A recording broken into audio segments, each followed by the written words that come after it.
Hello, people. The Friends of 32 here again. Back. We're moving on to stage 5. This is the Tower of Terror, most known for having one of the best tracks in the entire game, Rising. Now, the first thing you have to deal with are these skeleton pillars that we saw back in stage 3. Get some hearts at the beginning if you want, but don't get that third one right up there. It has the dagger, and it's the most classic Konami trick ever.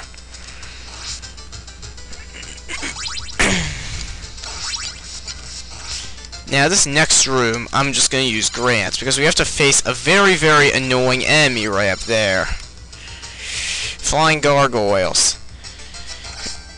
Oh man, this is so much easier than with Trevor. They're pretty self-explanatory. They move in wave-like paths. They do a boatload of damage if they hit. And they're much bigger targets than the Medusa Edge were. See? Look at that. I got mid-air control. Nothing better than that, right? I think the max that can be on screen is 2. And you also want to jump right here so you can make this one appear early. Not that you can't jump to proceed with the stage anyway, right? Yeah. I mean, doing this with Trevor, it's basically all about luck, so that's why I'm taking Grant to this part. And now I'm switching back to Trevor just because, oh my god, I hate that part of the stage back there. I absolutely hate it. Now don't get that candle right up there, it has the boomerang. So, best not to get it at all. Now, in this next room we have these electrical spheres. They actually have 32 hit points, for those of you wondering. They can be killed. They just take a trillion hits. Now timing that section can be a little tricky, but still not all that bad. Now for this next room, again, I'm going to use Grant, just because I find it a lot easier to use him, and it's just too cheap for Trevor to go through. And seriously, what purpose doesn't Grant have in this game? He's easily the best character in the entire game. By far.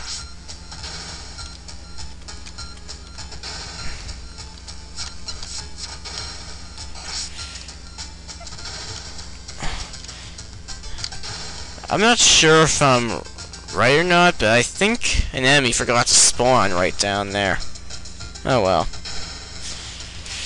So yeah, I've done this with Trevor before. It is pretty tricky, and it's very easy to get caught at the bottom of the screen. I'm also going to use Grant, of course, to get by these gargoyles. And, I hate them. But now we can switch back to Trevor so we can enter this room. Just keep walking.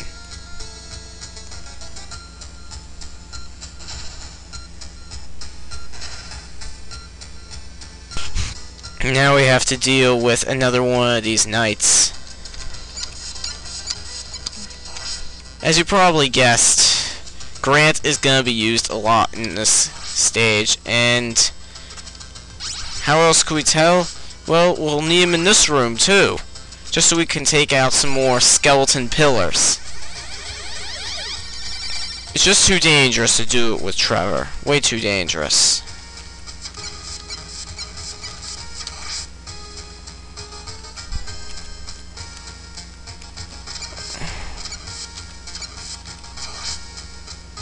I think it's best that I don't do that, but it is just very strange, because my first attempt doing this, I didn't have much trouble, but here, it's giving me much more trouble than it should be.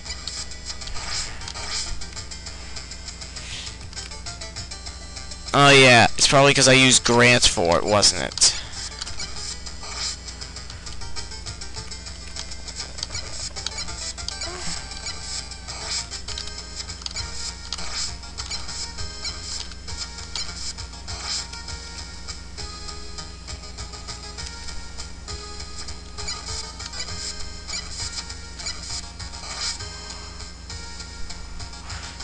Now, like I said, some shoot 2 and others shoot 3. I'm not sure how that works, but it is pretty weird. Oh, and guess what else we have to deal with? A raven. That's why I took Grant with me.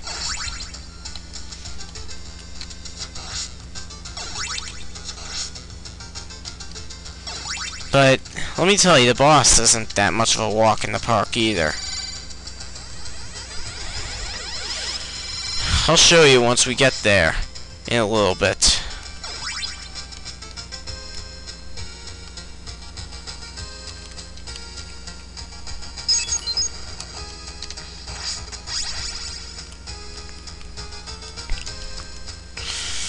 Alright. So here it goes. Here's the main boss of the stage. Frankenstein. Now this guy I'm just gonna bomb with the holy water just because of how difficult he is. You probably all, I don't even need to show you. You probably have seen in my walkthrough how tough this guy is. But there we go. We're finally done with the stage. Thank God. Plenty of outtakes. Enjoy.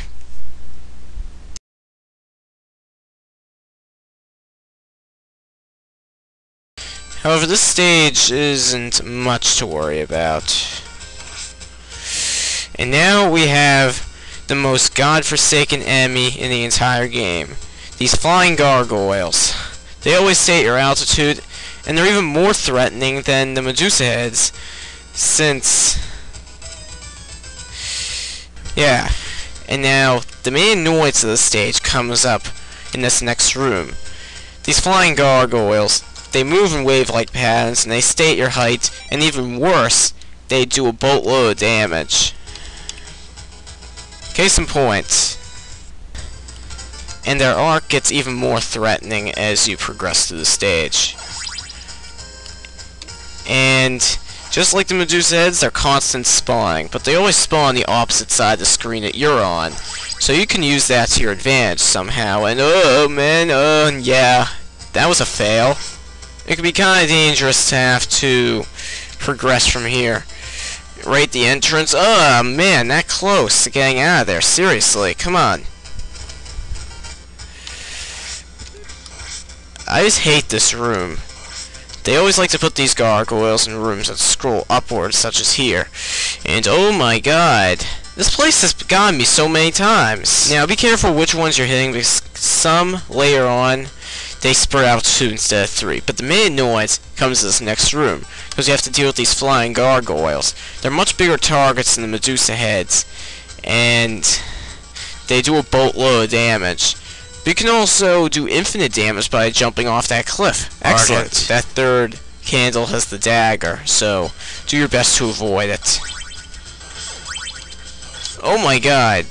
That was stupid. I didn't think that would get me. This section right here has gotten me so many times. There we go. And now we have,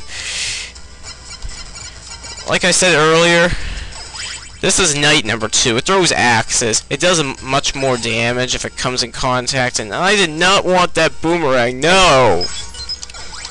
Oh man. I didn't think that would get me. Jeez. Again, I'm going to switch to Grant because I'm running out of time to get through this. Ah, come on, seriously? Ugh. They move.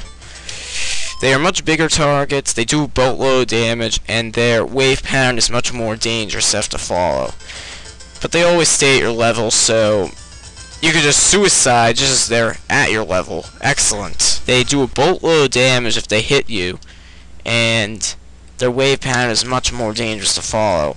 But they always stay at the same height, at the same level as you, so you can kind of use that to your advantage. Oh my god, get out of the way. Ugh.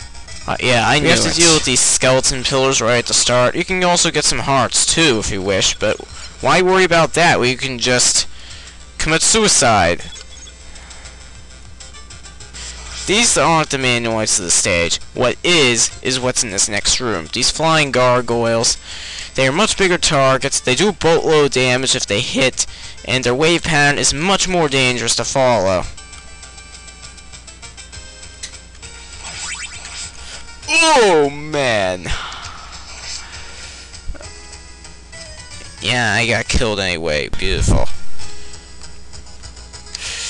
Not that you can't jump there, proceed with the game anyhow. Now this section right here has gotten me way too many times. Like right there. They move in very dangerous wave paths. They are bigger targets than the Medusa heads, and they do a boatload of damage if they hit. Now that was a very near thing. And I didn't even hit any of them. Come on. Take my pick. Either I jump into the pit or I get hit by the gargoyle. My choice. So yeah, unlike the other stages, this one actually had a decent number of outtakes. Now, with all this nonsense going on in that stage and all the difficulty, I'm pretty sure this could be a vast improvement in the difficulty rating. Yes, indeed. I give this place a 7 out of 10. Well earned, mainly for those flying gargoyles. That first room that has them, it is very hard to get by there without getting hit if you're using Trevor. I was forced to use Grant there. The fact that it's pure luck to get to those stairs without getting hit, it just makes it very difficult without a projectile weapon that can be infinite range like the knives. I was forced to use daggers there. That room that scrolls upward with the knights, that place isn't so bad if you know where to position yourself with Trevor. With Grant, it's absolute cake because you can climb on the walls, which there are plenty of. However, with Trevor, you have to put a little more effort into it, but it's still not all that bad. Then on top of that, you have that room with all the skeleton pillars that shoot fireballs. I was forced to use Grant there, because if you use Trevor, you're forced to dodge a bunch of fireballs. In some spots, you have to be pixel perfect in order to dodge them, so that's why I wanted to use Grant. It just makes it a lot easier to get by there, and I don't want it to be all about luck. So I wanted to use a more strategic character there. And then you get to Frankenstein. Now, keep in mind, I did not have any outtakes against him. That's mainly because it was pure luck that I got by him without any outtakes. The fact that he throws down boulders and he needs to be in the pixel perfect spot just to dodge those boulders, that just makes him really hard and is almost all about luck. I was forced to use the holy water there. I mean, with Grant, you're making things even more difficult since you take even more damage with him. So, and some of the time he can even throw a random boulder at you with no warning, so that sucks. This was a lot harder than I remembered it being. Well, it's probably because the first attempt I had, I only had 2 outtakes, and I was using Grant for the entire thing, so no question on how much easier that one was. So yeah, 7 out of 10. Dear God, I am sure glad that that is done. So next up, we're gonna be moving on to the stream, or whatever it's called.